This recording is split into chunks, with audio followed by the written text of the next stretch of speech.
I'm pretty sure by this point you all have figured out this is not your normal narc abuse channel. And that's because I come at this from a certain direction. See, I had to deal with two narcissists, and I had to eventually clown them. I had to learn how to play their game. I had to learn how to manipulate them. I had to learn how to counter-narc the narc. I have an absolute disdain for these people. They're not people. They're demons in human skin suits. These are goblins. These are people that live in lies and delusion, try and force their delusion on you, hate everybody else because they hate themselves, and then want to destroy your life because they're crap. These are the absolute worst dregs on the planet. So let me clue you in on a few ways on how to deal with these Hoover and hobgoblins. Eventually, you're going to get to a point in your healing when you're healed. When you look back and you're like, oh my God, what did I put up with? And then you get over that.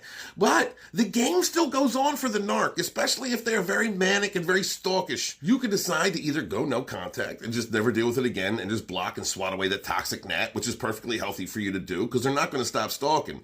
They're manic about their stalking. They're grandiose. They always compare themselves to everything and everyone else, and everything is about them.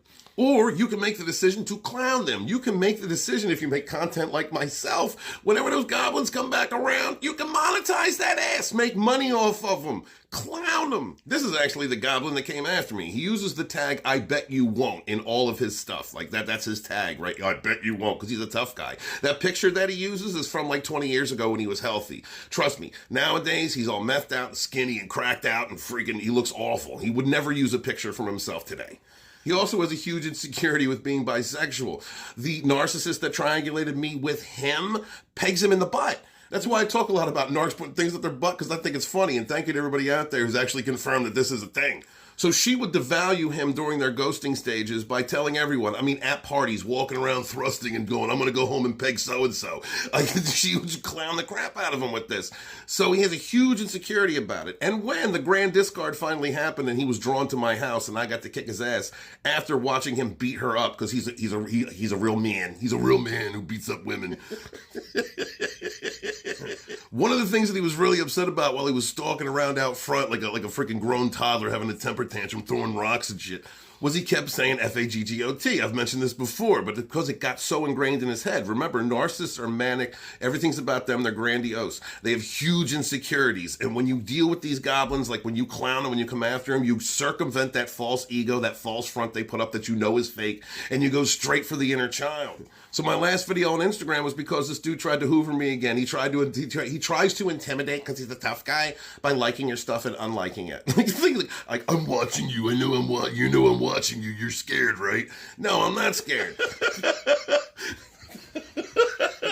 So I do what I do. I'm the narc slayer. I'm going to monetize that ass. I'm going to make fun of you. I'm going to clown you. Yes, this is going to give the narcissist negative fuel, but think about how much they're like hating themselves. And it also creates a problem between him and her. See, when I do this, it makes his butthole clench right up because he's a tough guy. And then he's got to threaten the woman and be intimidating and do whatever it is that those two narcs do when they're not destroying someone else's life, and keeps Narc X out of my life. This is actually an opportunity for me. This is threefold. I get to protect myself. I get to clown this goblin that I was compared to, this dude that is of low worth, that is not on my level. I get to have a little fun because these people went after my life and tried to destroy me and smear campaign me and talk trash like for years and brought in other YouTubers and flying monkeys and friends. So this is my opportunity to have fun with the narc. If you're over on Instagram, that's my last video, is how to clown that type of narc. You go after all of their insecurities, everything that triggers them,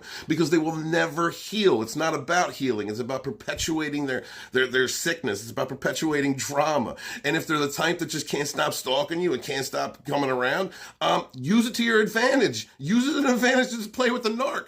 Imagine the satisfaction, brothers and sisters, that you will have when you realize that you have always been in a position of power. You have always been more powerful than them. This is why narcs target you, because you are a stronger, better person than them. But you also get to step on the same person who destroyed your life or attempted to destroy your life.